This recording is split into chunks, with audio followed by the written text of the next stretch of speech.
What's going on, YouTube? Back at you with another video. I'm bored. I'm sitting here at this shipper in Texas, so I'm just making videos because I'm up and I ain't got shit else to do. And I know how inconsistent I can be when it comes to putting out videos, so I'm trying to be like James Harden and put up the points while I'm hot. So I wanted to make another video because I had a friend of mine, or somebody I went through the Prime Inc. school with, and they hit me up and was like, hey bro, would you be interested in doing team driving? And I chuckled and I said, I fuck with you, my nigga, I really do, but I will never be on the truck with another man again. It never. Like, he started laughing because he know, like, that being on the truck with another dude, shit, man, you can't pay me enough, dog. You can't, man. Like, during training and shit, okay, that's cool. Like, you got to do what you got to do. But if I got my choice in the matter, shit, man, I can't do it, man. Like, and what makes me know I really can't do it is because my trainer, the person I did my TNT with, we was together for 4 months, and he was cool. You know what I'm saying? We actually got along, and I still fucking hated it. So I could imagine if you was on the truck with somebody that you couldn't, like, matter of fact, that ended up happening because he ended up having to, you know, has to take care of some family stuff. And I ended up having to get like another trainer for like 1 week, literally 1 week. And when I got this trainer, oh my God, we butted heads pretty much within the first 48 hours. I wake up the first morning and I'm smelling piss. I'm like, what is this smell? Where is this piss smell coming from? Like, it was smelling like piss strong, like New York subway strong. I'm like, what the fuck? And I look down, I see these gasoline bottles. I look, I'm like, man, nigga got gas on the truck. I started smelling. I'm like, man, this nigga been pissing. He come back. I'm like, hey man, you be pissing in them? He like, oh yeah, those are my pissers, this and that. It was just so nasty. Now I understand as a trucker, sometimes you gotta piss in the bottle, man. That's part of life out here. You know what I'm saying? I get it. But not where you got it all open, stanking up the truck all to be damned. Ain't nobody got time for that. And it's just, I was just like, nah, man, I can't do it. We end up getting into it real bad and shit. I ended up having to call my dispatcher, my old dispatcher from when I was in training, and it was like, oh yeah, we ain't got no trucks for you. I was like, well, check this out, man.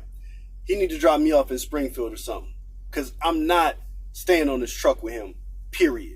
I will not. I refuse. And he was like, well, I mean, if you could just do a few more days. No, I can't.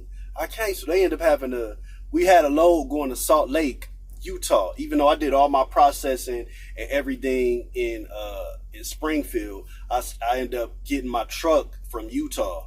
So since we had a load going out there, he like, all right, man, just go out to Utah and then see, you know, if they can process you, get you a truck, whatever. So long story short, yeah, I ended up going out to Utah and getting me a truck.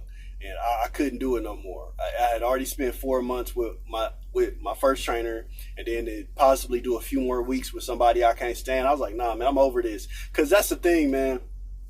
Prime would try to hit you with the whole, like, we don't have no trucks thing. People hear like, oh, we got 30,000 miles, or now Prime got 50,000 miles for you to get your own truck and shit. But what people don't understand is, man, it's not really going to happen to where as soon as you hit 50,000 miles or whatever, you turning around going back to get your own truck. It don't work like that.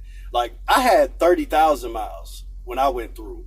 I ended up doing 56,000 miles. Part of it was my fault because I had a critical event.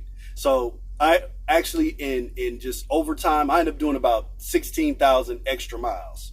So people got this in their mind like, oh man, they said after you do this, you get your own truck. Man, it don't work like that, man. You might have to wait a little bit to get your own truck after you hit your mark. So that's why I be saying when I see Prime switch it to 50,000, I'm like, for real, what people don't understand is some people gonna end up doing like 70,000 miles.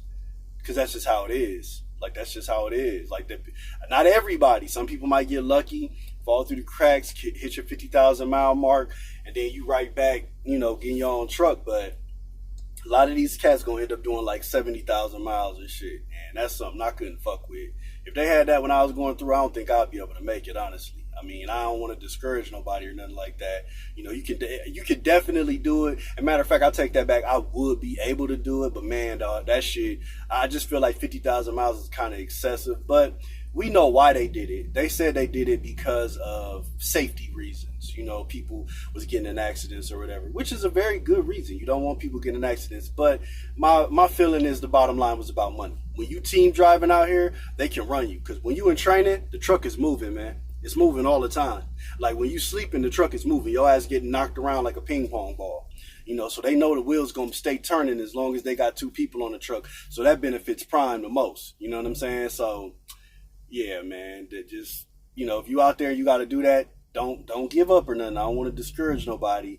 But the truth of the matter is, man, that shit, that 50,000 mile shit, that shit is excessive, man. Living on a truck with another man is no bueno for me, man. Like, even I don't care if it's my brother. I don't care if it's my best friend in the world. 2 men in this little ass, the trucks ain't that big, man. If it's just you, you can make moves.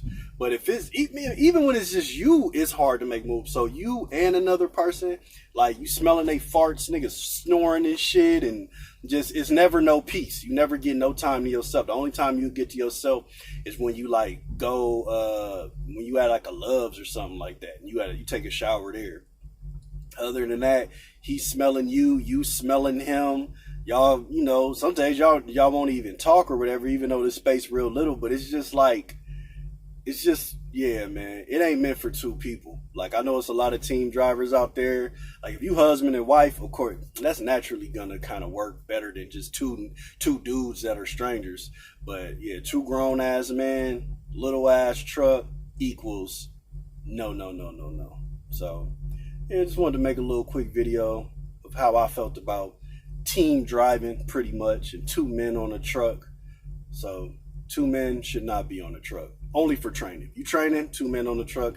After training, 2 men on the truck, nah, not for the kids. So peace out, YouTube.